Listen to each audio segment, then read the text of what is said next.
Hello guys, welcome back to Quezon Backyard Farm. So ito yung mga breeder natin na US Silky. Ito yung unang-una nating rooster na US Silky. Then ito yung isang hen. And ito na yung ating palahi. Tapos itong isang hen ulit.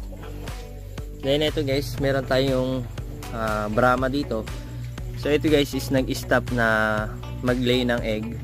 Ngayon tututukan natin sila para makapag-lay na ng egg. Ito ang ating Brahma hen, no? So itong ating Brahma, so madami nakain.